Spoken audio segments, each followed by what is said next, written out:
Tonight, big gains for Democrats. We'll break down the results of Election Day 2019 and look what they could mean come 2020. And reshaping the judiciary. More in a coming milestone for judicial confirmations under President Trump. Plus, how artificial intelligence could be a big tool in the fight against human trafficking. All this and more tonight on Faith Nation.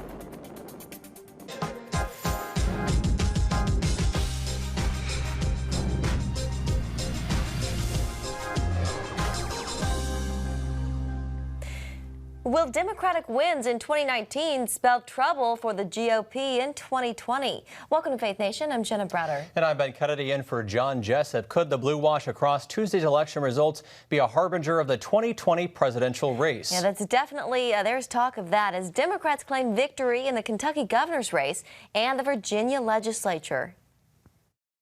Do you all like the color blue? Democrat Governor Ralph Northam is declaring Virginia officially blue. The red map is now tipping towards the Democrats in the House of Delegates. And blue swaths in the Senate put Democrats in full control of the legislature for the first time in more than 20 years. Senate Democrat Tim Kaine called those majorities the last elements of power. The reason we won is Democrats in Virginia, we run as the practical problem-solving progressives, while the Republicans run as the ideologues. Republican delegate Todd Gilbert, who won a hotly contested race by a wide margin, warns in a statement that, quote, Democrats will seek to make good on their extreme agenda. That could include stricter gun control laws, a higher minimum wage, increased abortion access, and helping to pass a gender equality measure. It's been trending blue for quite a while now. Presidential counselor Kellyanne Conway brushing off the blue wave talk. The election is over. In Kentucky, Democrat Andy Beshear claims his razor-thin edge as a win in the governor's race over GOP incumbent Matt Bevin. This is a close race. With 100% of the votes in, Bevin says the election is still too close to call. There have been more than a few irregularities. Left with few options, Bevin could carry Kentucky into a drawn-out legal battle. Whatever process that the governor chooses to go down, it's not going to change this overall number of votes. The Trump administration positioning that slim margin as a win, not a warning sign. The president made that governor's race competitive. Mark Short, the vice president's chief of staff, told CBN News the Democrat strategy is set to backfire. Democrats will focus on the governor's race, and if they use that to pursue additional endless investigations and justification of what they're doing in Washington, D.C. is working, I think that's going to hurt them a lot in 2020. You can catch more of our interview with Mark Short, the VP's chief of staff, on CBN's Global Lane. Gary Lane got his take on several issues like impeachment and some of the proposals Democrats are putting forward. And a majority of Americans think President Trump will win back the White House come 2020. That's according to a new Political Morning Consult survey. It finds that 56% of voters expect the president will be reelected next year. Now, if you break it down by political affiliation, 85% of Republicans think Mr. Trump will remain in office. A slight majority of independents, 51%, feel the same, while more than a third, 35% of Democrats think the president will in fact be reelected. And here now to discuss, Julia Manchester, who's covering 2020 for The Hill, and Ray Suarez, host of the nationally syndicated radio show World Affairs. Both of you, good to have you. Thank you for being here. Good to be here. Ray, what do you make of this latest poll? Well, it didn't ask about personal voting intentions. It asked the opinion of who do you think is going to win. I think it's indicative of the fact that it's going to be not a blowout that some people are thinking about. There's a lot of noise in the numbers, and the numbers a year out. Ask President Giuliani or ask President Howard Dean. Don't tell you a lot. But with an incumbent, I think the Democrats should be taking note of that number for sure. It doesn't guarantee anything, but it shows you the way people are thinking 1 year out, and that's important. Yeah, Julia, what are you sensing on the campaign trail? Absolutely. I think on the campaign trail, we really have to look at this at a state level. And the New York Times and the Siena College released a poll earlier this week that essentially showed that President Trump was actually quite competitive in states like Arizona, Wisconsin, Michigan, but he was falling behind Joe Biden in most of those states. But I think the big takeaway was that Biden was ahead of Warren in defeating President Trump. So that should be a warning sign for Democrats, saying, you know, despite President Trump's high approval rating or disapproval rating doesn't necessarily mean that it's a shoo-in for Democrats. And Julia, Democrats are saying, look, what we're seeing in the states is a bit of a bellwether for 2020. Are they right?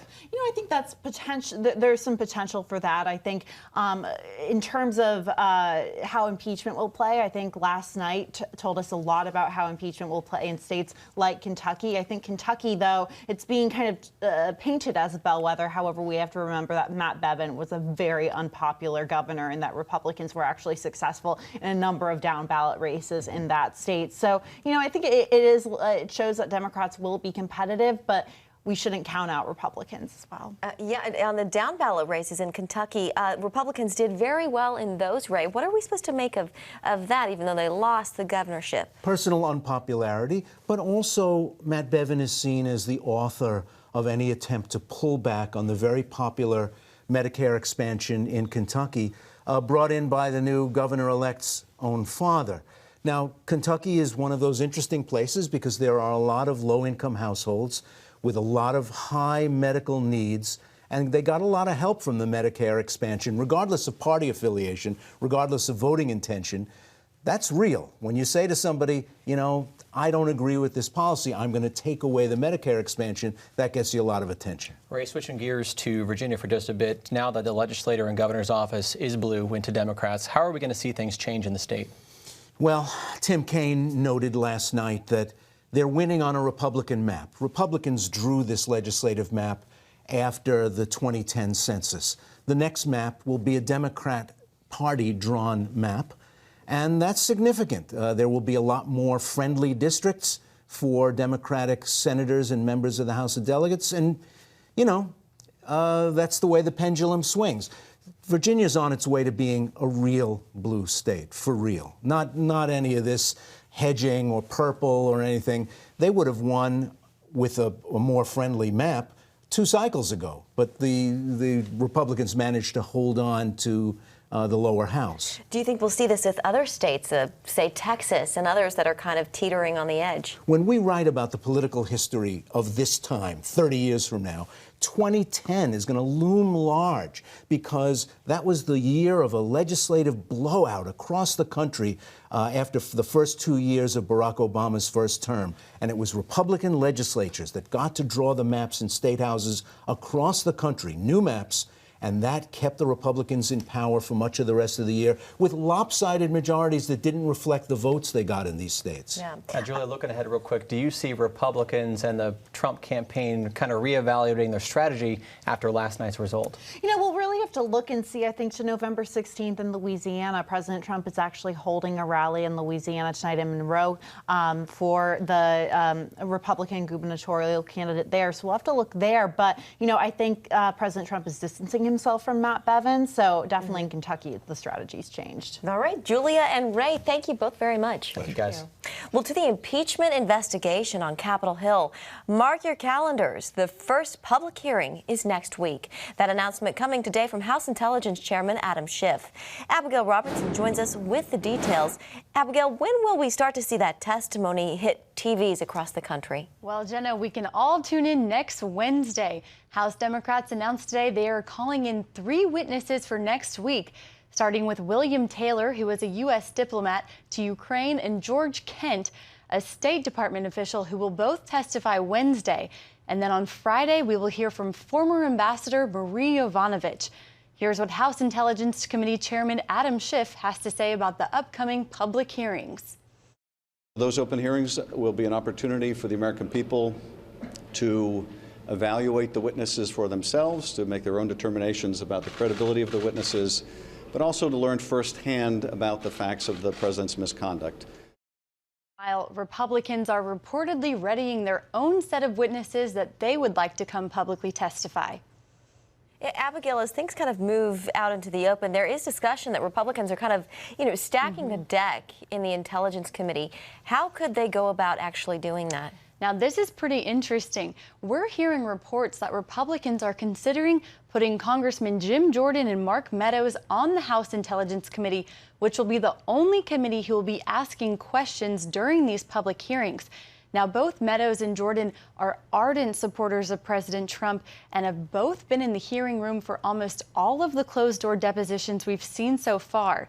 Now, ultimately, this decision will be made by House Minority Leader Kevin McCarthy. But in order to do this, they would have to bump two current members from the Republican Party that are sitting on the committee right now. So we'll see what they decide. Yeah, and this whole probe, it goes back to the whistleblower report about the president's phone call with his Ukrainian counterpart. Many lawmakers say it's the whistleblower's right to remain anonymous, but a lot of folks say the opposite. Yeah, that's right. We're seeing Senator Rand Paul, who has become a very vocal advocate about the whistleblower coming forward. And he even went as far to say Congress should subpoena them and President Trump should be able to directly confront his accuser. Now, right now, the whistleblower is protected by law from being fired for their complaint, and it's up to the Inspector General. He gets to decide if he's going to release the identity of the whistleblower, and he can do that if the whistleblower were to give him consent or if the Inspector General deems it unavoidable not to share their name. And while many Republicans are calling for the whistleblower to come forward and publicly testify, there are also many that believe that that decision should not be forced on them, and it should be up to the whistleblower whether they want to reveal themselves. All right, next week is a big week. Abigail Robertson, thank you very much. While President Trump is touting his achievements in confirming judicial nominees, the president is closing in on filling up a quarter of the benches in the federal appellate courts. And at the White House this afternoon, Trump said in the next couple months he'll have filled more than, get this, 180 federal judicial roles. And they will uphold our Constitution as written. These distinguished men and women are some of the most gifted scholars, respected jurists, and finest legal minds ever placed on the federal bench. Together, we're restoring American freedom, defending American justice, preserving the extraordinary vision of our founding fathers.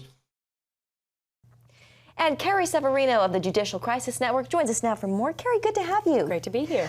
So a quarter of the country's appellate judges have been put there by President Trump. This is quite a milestone.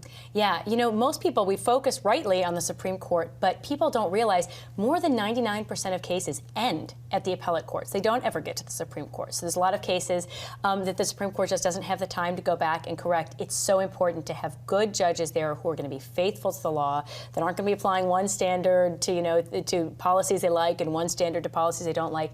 That's the kind of judges Trump has put on the bench, and it's so great for this country to have them there in a life tenure position. And Carrie, what are some of the big issues facing this country these judges could have a direct hand in? Oh gosh, it's every issue that comes before the courts. Right now, the Supreme Court already is dealing with a lot of cases having to do with abortion, having to do with religious freedom, having to do with immigration and the limits on government.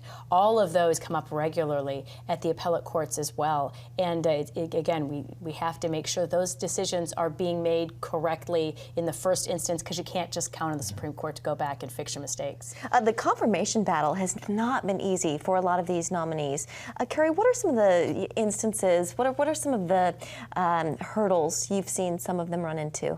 Well, I think one of the things that's most interesting has been seeing some of the attacks on religion in the candidates. Amy Coney Barrett, of course, with the dogma lives loudly within you moment, was a really impression with one. But there's also been attacks in the Knights of Columbus and membership in that group. Stephen Menashe, who's a Second Circuit nominee, has had some anti-Semitic attacks on some of his record of defending the state of Israel. So that's something that I think is a real concern we need to flag and keep an eye out for going forward, to make sure that this is not something that continues to be leveled against nominees who are some of the most outstanding men and women we have as lawyers today. We've reported on Lawrence Van Dyke and the fierce opposition by the American Bar Association to his nomination. What do you make of that? Yeah, I think he's another one that, some of those same issues. He's done work for groups like Alliance Defending Freedom, and that flags him as, oh, you must be someone who's going to now be unfair, for example, to LGBT litigants before him, which he said they unfairly said that he wouldn't say he would be fair to all litigants. And he said that's not true. I believe everyone is made in the image and likeness of God, and they need to be treated equally. It's very discouraging to see the way the ABA has had biased interviewers looking at that process, seem to be digging for excuses to find someone who is really one of the most qualified nominees you can imagine for the Ninth Circuit. He's been Solicitor General for 2 of the states. Not one of them would have been enough. 2 different states in the Ninth Circuit. And yet they called him unqualified for, I think, very blatantly political reasons in this case. Do you think we'll see more situations like this with the ABA? I think what we might see is the White House drawing back from the ABA altogether. I think this has really uncovered what has long been a problem of politicized evaluations of nominees, where there have been studies done. They have a tendency to evaluate more harshly women, minorities, and conservatives. And I think that's why Donald Trump has said he's not going to give them a privileged role in the process where they get nominees before they're even announced. That's what a lot of presidents had done before and said you get a first cut at evaluating them. The Trump White House has said, no, this group is actually a liberal special interest group because the ABA's positions are kind of down the line liberal. But it's now gotten to a point where a lot of people are calling for nominees just not to talk to the ABA or only to do so, with a recorded transcript of what they said, because they have no ability to defend themselves from mischaracterizations of their statements. Carrie Severino, Judicial Crisis Network, thanks for joining us. Thank you. Thanks, Carrie. Using tech to fight human trafficking. Up next, how artificial intelligence could help prevent the problem.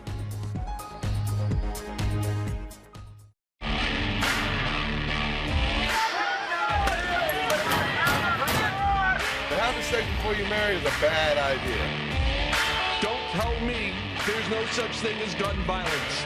That just depends on your definition of when life begins. Watch Dan and Dale tackle trending topics that test your faith on the next Faith Wire, Monday night at 9:30.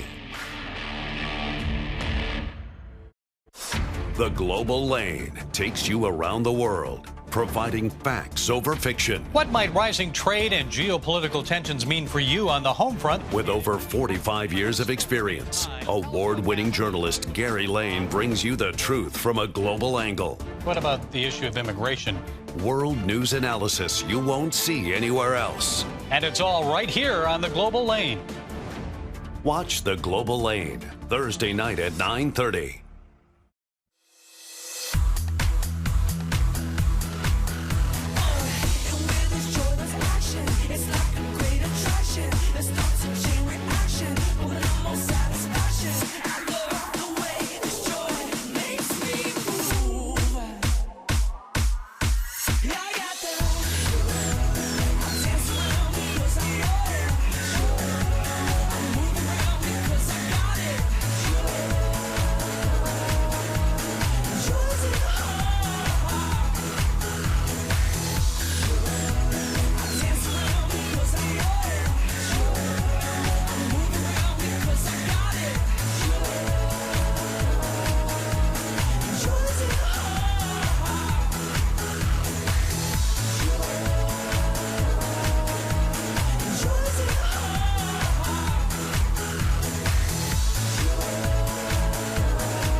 And a major effort is underway to use tech to fight human trafficking. It's a tool that may help clamp down on a growing problem that's crisscrossing the globe. CBN News national security correspondent Eric Phillips joins us with the details. Eric? Well, Ben and Jenna, human trafficking is an estimated $150 billion business with at least 40 million victims worldwide. Now experts are harnessing the power of artificial intelligence to fight it. It's a big, evil business, with human trafficking victims described as modern-day slaves. They don't get to make the most basic decisions about their lives. Someone else decides when they wake up, where they work, and who touches their bodies. and we find it, honestly, wherever we're looking for it. Officials hope this new global platform you see here will help. It's called Traffic Analysis Hub, powered by artificial intelligence. The hub is designed to track instances of human trafficking wherever it may happen. One of the movers behind the platform is IBM's Corporate Social Responsibility Division. We're using the AI to tell us information about what's been described in news articles, or tweets, or in case management reports, or victim impact statements. So all of that contains nuggets of information, and when we process that into something that's consistent and available to our partners, that's where they get the benefit. Those partners range from law enforcement to nonprofits to the financial community, all dedicated to fighting human trafficking.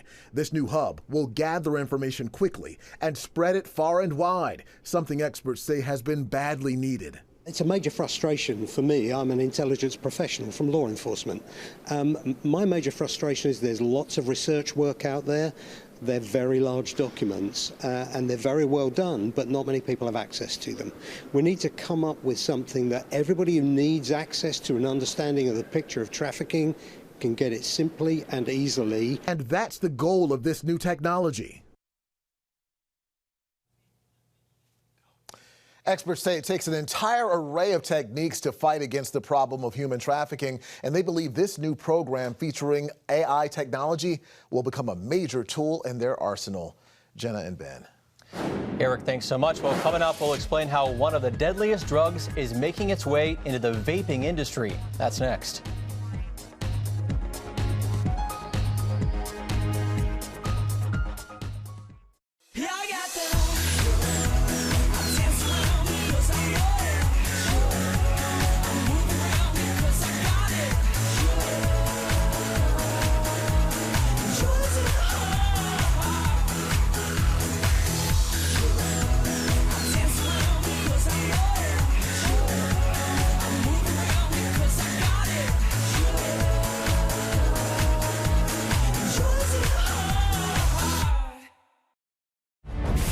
On the home front. Thanks for joining us for CBN's On the Home Front, where we highlight what the men and women of America's military do to defend our country. CBN honors the men and women in our military with an initiative called Helping the Home Front. It partners with churches across the country to meet the needs of their military families, from repairing homes to wiping out medical bills for wounded veterans. On the Home Front, Tuesday morning at 10:30. If you want to be an attorney with a passion for serving people and for excellence, Regent University needs to be high on your list. Regent's award-winning law school doesn't just create lawyers. We create leaders, judges, prosecutors and defense lawyers, civil litigators, and leaders in government. My focus has been trying to really make sure we have the future leaders we need for the bench and the bar and for society generally. You'll learn from highly credentialed leaders who are current and former judges, distinguished scholars, and ACLJ counsel. I'm so glad I chose Regent. The relationships here have been amazing. The faculty have been amazing. Not everybody's called to the same thing when they leave law school, but they're called by a God who has a purpose for their lives, and He is going to use that education to make a difference in the world. Regent will prepare you to be a purpose-driven, practice-ready lawyer. To start your rewarding law career, complete the online application, submit your transcripts, and take the law school admissions test by July. Apply today. It looks like more and more kids are using e-cigarettes. A new report from the journal JAMA finds 1 in 4 say they have used in the last month. That's a 30% increase from 2018. Meanwhile, 1 in 10 middle school-aged kids say they have tried an e-cigarette in the past 30 days. Experts say flavored pods that appeal to kids is one of the reasons for the prevalence, despite a growing number of illnesses related to e-cigarettes. And on a related note, there's a new deadly warning about painkillers and ending up in more hands. And it comes as fentanyl is being found in vaping cartridges. A substance here that's over 100 times more potent, more powerful than street-level heroin. To top that, just 2 grams of fentanyl can kill. I know that there have been a lot of accidental overdoses. And those accidents would likely rise if the deadly drug illegally combines with vaping. We're starting to see fentanyl make its way into the vape cartridges. The Drug Enforcement Agency fears unregulated cartridges could pop up in more states. This comes alongside the rising number of vaping-related lung illnesses. 33 deaths have been linked to e-cigarette use. We're definitely going to see the death counts go up. The White House wants to ban flavored vaping products with the exception of methanol and tobacco. Health officials blame flavors for the growth of vaping among teens. Kids report they use mint and other flavors like mango bubblegum, tutti frutti, unicorn milk. Pretty remarkable, and that they don't care for menthol, which of course many smokers, I'm not one, say tastes like tobacco. So he'll be making an announcement. The announcement will be made very soon. Now, fentanyl is a synthetic opioid used to treat pain in extreme cases like in cancer and other long-term issues. Illegal production in Mexico and China has actually increased the drug's availability. Some recognizable characters take to the skies in preparation for Thanksgiving. That story's next.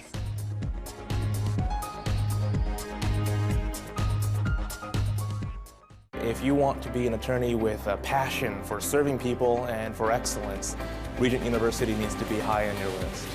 Regent's award-winning law school doesn't just create lawyers. We create leaders, judges, prosecutors and defense lawyers, civil litigators, and leaders in government. Ready to become a purpose-driven, practice-ready lawyer? To start your rewarding career, complete the online application, submit your transcripts, and take the law school admissions test by July. Nutrition, exercise, essential oils, weight loss, and more. It's Healthy Living with Lori Johnson. Talk about what's in this. Join CBN health reporter Lori Johnson to get the latest information from today's top health experts. This is fantastic. Find out what you need to know to live a healthier life. Watch Healthy Living, Tuesday night at 9:30. Woohoo! Hi, Superbook fans. Here's something else you'll love. It's the new Superbook Bible app. It's packed with games, activities, and Superbook episodes that you can watch for free. Oh no! There's trivia, a fun daily devotional, and answers to your Bible questions. Plus, an easy-to-understand Bible the whole family will enjoy. You can even create your own Superbook character. Ta-da! Whoa! No spur falls, man. Sorry, pardon me. Sorry, excuse me. Ouch! Are you getting this? Earn super points to win daily prizes, too. And so much more! Time to get back to my adventures. See you soon! It's the new Superbook Bible app. Free downloads on iTunes, Google Play, and Amazon.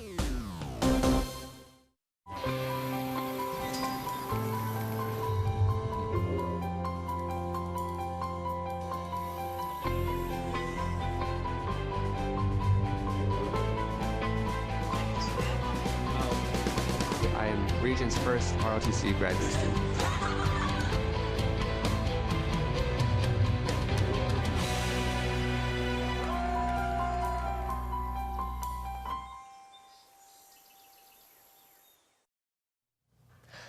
Well, Jenna, it might be kind of hard to believe, but Christmas decorations may be popping up in stores across America, but not so fast. Yeah, before we get to Christmas, first Thanksgiving. And one of the holiday's time-honored traditions, the Macy's Thanksgiving Day Parade.